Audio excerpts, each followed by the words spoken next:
Opeth, Pale Communion.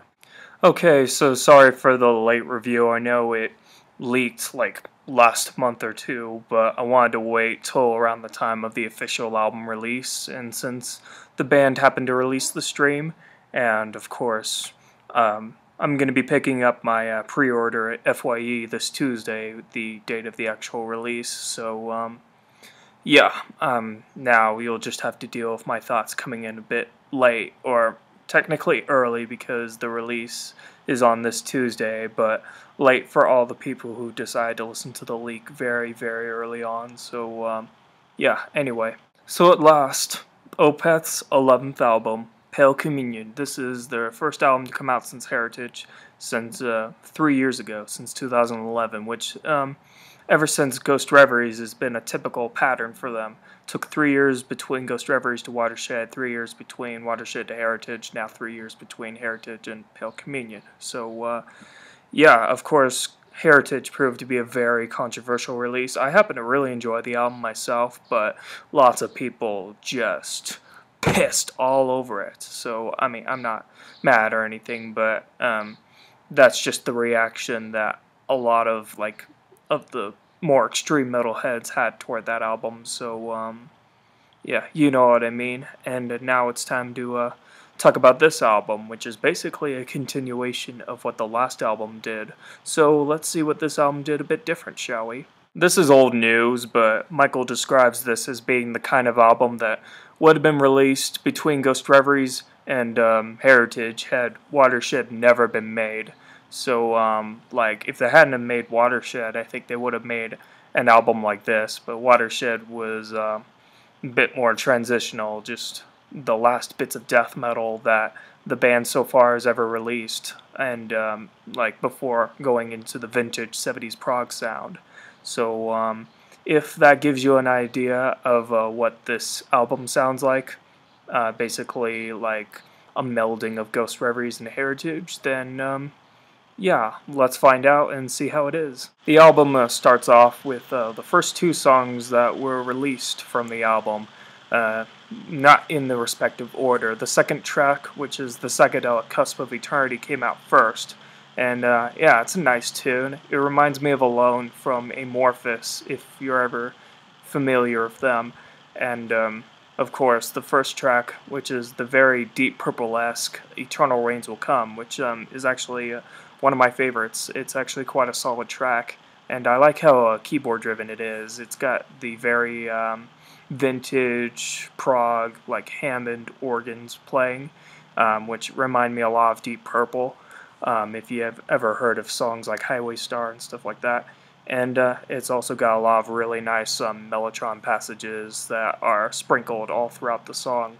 So it's definitely a very nice tune that is basically the first song to open up the album with. And I don't have any more to say about these songs. They're really good openers for sure. When you go through the rest of the album, when you get to the 10-minute epic Moon Above, Sun Below, you notice that this album actually packs quite a great punch compared to Heritage. You notice that also in Cusp of Eternity as well.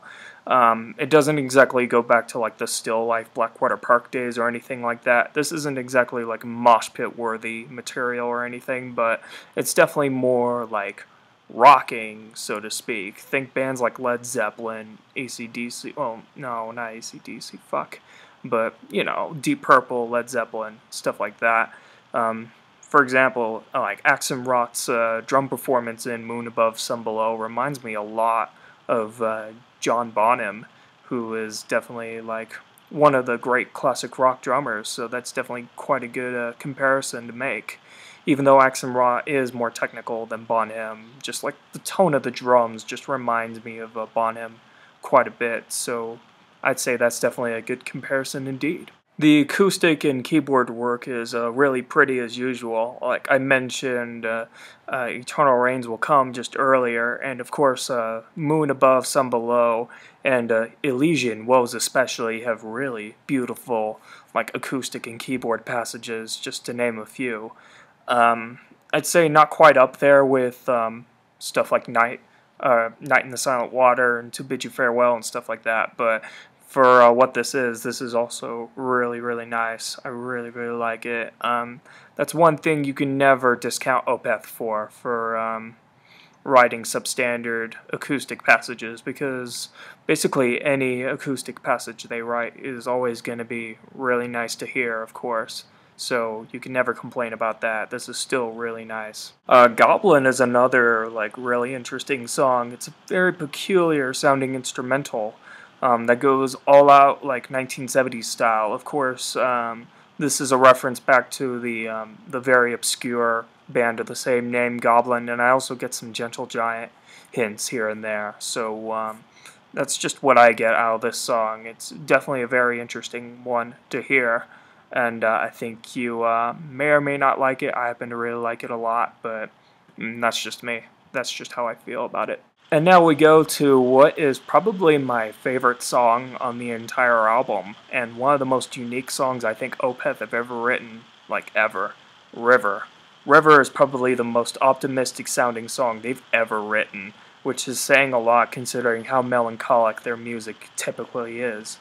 Like, just imagine if Led Zeppelin's Going to California, Genesis's Stagnation, and Dream Theater's Surrounded in the first half of the song just like basically had a threesome, and the first half of this song would basically be their baby until you get to the last half of the song, which basically goes all out in like a bit more of like a darker, harder edged sort of prog hard rock sound that kind of goes back to Devil's Orchard a bit.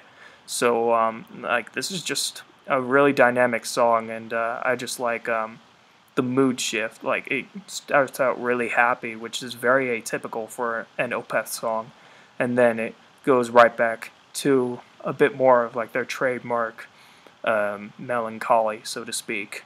Definitely one of my favorites from this album. I think this is a real Song of the Year contender. This is definitely something for me to really ponder over and see if it makes it over into the Song of the Year contests that I typically have. But anyway, enough of my rambling. I also like the string sections in Voice of Treason and Faith in Others, which as a whole sounds like a dramatic reworking of Burden from Watershed, which definitely makes a poignant ending to this album. I really like Faith in Others.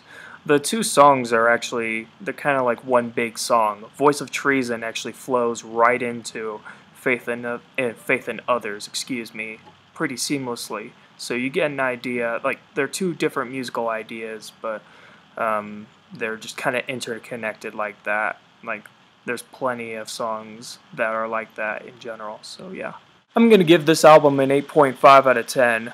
While this album doesn't immediately grab me as instantly as albums like Ghost Reveries or Still Life or Damnation even, I think for a band that's continuing on with this new like vintage prog sound, I think they have a better, more clear idea of where they want to go musically.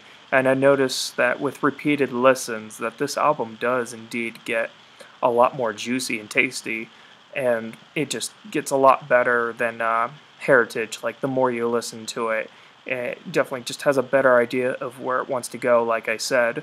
Like after the band got over the initial excitement of going into the 70s style with Heritage, like I guess the initial excitement calmed down a bit, and they're like, okay, let's just sit down and focus here. And the result is this album, which I really, really like. This is just a really wonderful album.